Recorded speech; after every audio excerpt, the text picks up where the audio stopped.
Premier Doug Ford pays a visit to talk housing and make an energy announcement. Good evening and thank you for joining us. Premier Doug Ford was in the Thunder Bay area today, where he announced that 5 remote First Nations will be connected to the provincial power grid. That would end their reliance on diesel fuel, which has become increasingly costly for those communities.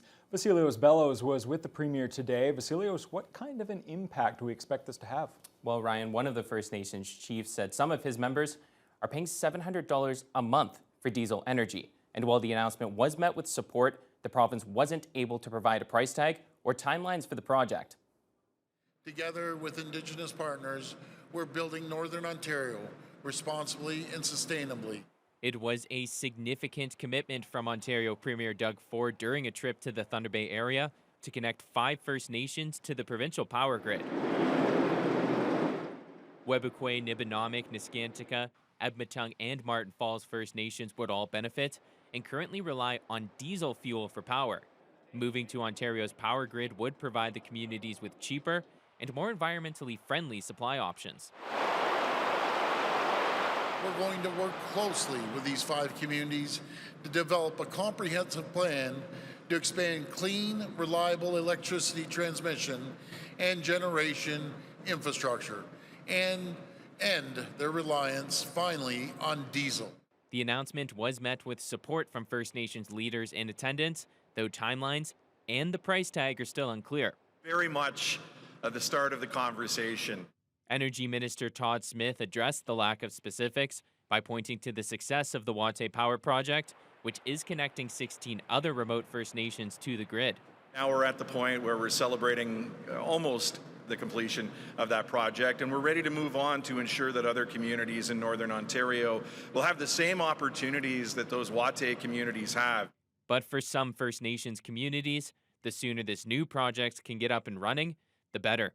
I know of some homes that say they pay $700 a month. That includes Ebmetung First Nation, with Chief Saul Lucan explaining that diesel power is far too expensive for his community members. It needs to happen immediately. We need to do the next steps immediately. And I told him that I'll go to wherever he wants to meet, whether it's in Toronto or here, and start a midterm planning for our energy right away. Vasilios Bellows, TBT News. The Premier also made a stop at Thunder Bay City Hall for a housing funding announcement. Thunder Bay was rewarded with more than $870,000 after it exceeded the 2023 housing target. The goal was to see 161 housing starts, but the city hit more than 200 units. The funding will be used for crucial housing infrastructure, including roads, water mains, and sewers. Mayor Ken Boshkoff was on hand for the announcement and says funding like this sends a message. This kind of announcement lets the investment community, those who are building, developing, and constructing the houses, as well as those who are thinking about moving here with the mining boom, that lots is happening here. And so it's a shared optimism of which we are fortunate to have generous amounts today. Municipalities were struggling to be shovel ready. So we thought if we incented communities, municipalities, to get shovels in the ground faster by getting homes built faster, we would incent them by giving them more infrastructure dollars, like through the Building Faster Fund. Premier Ford notes additional housing starts this year will result in even more funding for Thunder Bay. During his visit, the Premier also confirmed that his government will build a new hospital in Kenora, although it's still unclear when that might happen. Will the province be building a new hospital in the community, and if so, what are the timelines? Yes, we will. Ford committed to building the hospital when asked about a government ad that had been posted and then promptly removed from the province's Instagram account. The Premier credited Kenora Rainy River MPP Greg Rickford for championing the project. Rickford, though, says while there's been progress, he's still waiting on support from Ottawa. Because of his hard work, his dedication, Kenora is getting a hospital. Where are the feds, right? Just like Sioux Lookout, these are hospitals that serve a critical mass of First Nations people. We've got great partnerships with them on the ground. They're poised to be part of the growth of that campus, and so far we haven't heard anything from the federal government. Some parts of Kenora's Lake of the Woods District Hospital are more than 100 years old, and hospital officials have said a new facility is badly needed. The proposed all-nations hospital would have the same number of intensive care beds, but would include a 7-bed expansion of the psychiatric ward and offer some new services. Ontario's Special Investigations Unit has cleared a Thunder Bay police officer of wrongdoing in an arrest back in December that resulted in a broken collarbone for a fleeing suspect. The injury occurred when the officer tackled the accused when he tried to run away. The man was wanted on a bench warrant. SIU Director Joseph Martino says the officer didn't use any more force than necessary and was completely within his rights to arrest the suspect. More cruise ships are expected to visit the North Shore this year. Officials with the area's tourism organization, Superior Country, feel the momentum is building for what they hope will become an important part of the tourism economy. Lee Noonan explains. This is huge. The fact that cruise ships are visiting the North Shore is absolutely fantastic. Superior Country Executive Director Dan Bevilacqua is anticipating at least 7 visits to the North Shore next year from 3 cruise ships. The Viking Octantis and Hanseatic Inspiration, which both visited Battle Island last year, as well as a new ship, Le Champlain, which will visit the area for the first time. In addition to Battle Island, new stops are also planned for Slate Islands, Red Rock, Rossport, and Terrace Bay. Bevilacqua says the addition of the 3 inland stops is particularly exciting. Now that we have the ships visiting the mainland, there is a larger chance of economic impact, while we still have them visiting Battle Island as well. And what we've seen last year is the amount of revenue that was generated for Battle Island. They've been able to do quite a bit of projects based off of those dollars that they received from the ships. So we're very excited to kind of get that wealth spread around. Bevilacqua says it's too early to get specific, but he expects to see economic impact in the tens of thousands of dollars. Not huge compared to other tourism draws like the Lake Superior Circle Tour, but he hopes to see the numbers grow.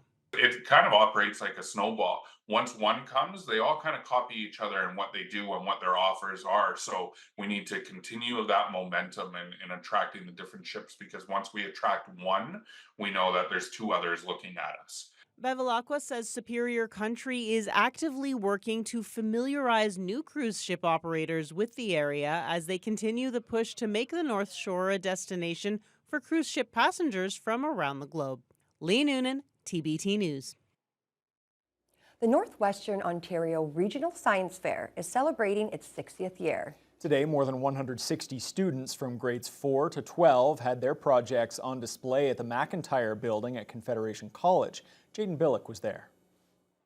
The public was invited to the Science Fair's open house, where the top students from around the region proudly showed off their exhibits. The idea behind each project was thought of by the students and then researched and developed. And needless to say, their hypotheses and experiments were quite impressive. The fair is separated into 2 groups, grades 4 to 6 and 7 to 12. Science Fair co-chair Rebecca Cross speaks more about the competition. So leading up to this, we had 850 students across our region, which is from Marathon to the Kenora border and all the way north. They did projects in science that were of their own interest, something they wanted to discover, something they want to prove. And then from there, they competed at the school level. The top projects from the schools came here. After competing at the school level, 167 students with the winning project of their level got the chance to compete here. The younger students are competing for the new Glenn Cunningham Enthusiasm Award, while the older group is competing for the chance to travel to the national competition next month. Grade 10 St. Ignatius student Via Campbell talks about her inspirations for her project on determining the effect pollutants have on whale calls in saltwater. I've always been very passionate about environmental sustainability, and even deeper into that, specifically when it comes to the oceans and the sea life and just the biodiversity in the ocean. And I've always been very, very passionate about that, especially when it comes to whales and dolphins. Meanwhile, fellow St. Ignatius student Jenny Wu's project takes a very in-depth look at the use of bioluminescent bacteria as a biosensor.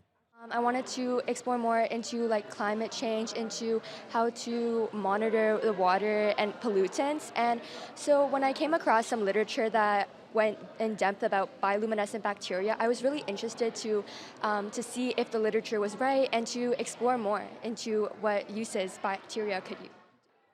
The top 6 winners in the grade 7 to 12 competition will get to travel to Ottawa, where they will compete again at the week-long Canada-wide Science Fair from May 25th to June 1st to win various prizes and scholarships.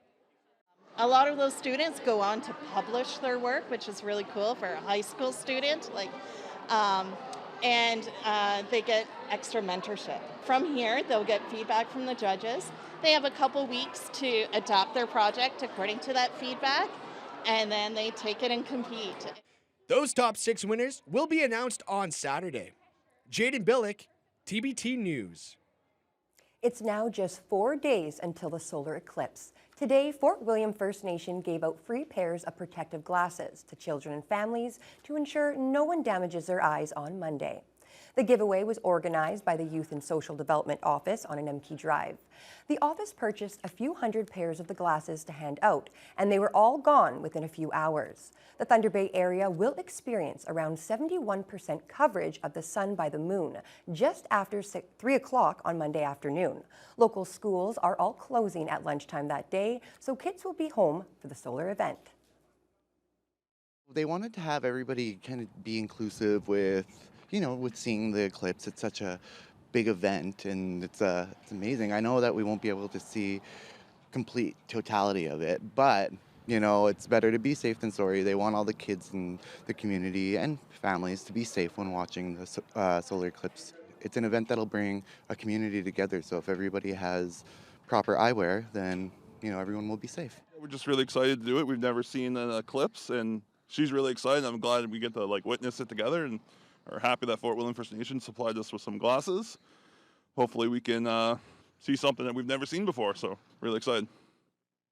Several public events are happening around the city on Monday afternoon, including at Hillcrest Park, Fort William Historical Park, and the city libraries. Yeah, not surprised that those glasses were given away very quickly. Yes. A lot of people, I'm sure, very eager to put those to good use on Monday. And Fiona, we're hoping for a nice clear day for those folks who have the proper eye protection, of course, so that they can appreciate that solar eclipse. Well, it's going to be a little bit hit and miss right now, and there is actually a storm system that a lot of folks in the States have kind of ruined big plans for the big event. There could be very stormy conditions here in Thunder Bay, not so stormy, but still it could be a little iffy on Monday, so we'll have to keep an eye on it. It's still a few days away, so systems could shift. We'll have to stay and keep a close eye on it. Today was definitely not a good day to view anything had it happened today. We had mostly cloudy skies for much of the day, at times partly, but mostly for much of the afternoon. That was after a very mild overnight low of 0, although wind chills were hitting about -5 at times. We did warm up to 9 Celsius, which is warmer than was initially expected, but winds also tapered off once again from the northeast, but instead of 50K winds, they were up to about 34K. So definitely seeing that calm down. And across the region overnight, we had lows hit about -3 in Fort Francis. At Akogan, as you head further north, they were around -7 range into Greenstone, where it was -5. On the eastern shores of Lake Superior, they stayed at 0, so they were above, or they weren't below the freezing mark. They were just right in that middle range, which is why they've been dealing with light rain off and on throughout the day. But throughout the region at this hour, pretty consistent, 7, 8, 9 Celsius, a couple 6s, so not a wide-ranging temperatures and conditions for the region. Tonight is expected to be a little bit cooler, but very seasonal. -5 is bang on what we should be seeing for this time of year, although wind chills will feel closer to about -8. Winds are going to continue to taper off, but clouds will continue to increase. But don't panic. If you have plans for the weekend, there's a lot of sunshine on the way, but it's not quite going to be as warm as we had originally anticipated. Still warm, Okay. but not double digits. I'll have more on that later, though. All right, well, we'll have to take what we can get. I'm glad that things are trending in the right direction. Absolutely. Thanks a lot, Fiona. All right, let's turn our attention to national news now. This may come as no surprise, but we did officially hear today that Canadians are now waiting longer than they did pre-pandemic for many important surgeries. We'll have details on that and more when your Thursday News Hour continues after the break. There are numerous factors, including just the lingering effects of the disruptions due to the COVID-19 pandemic.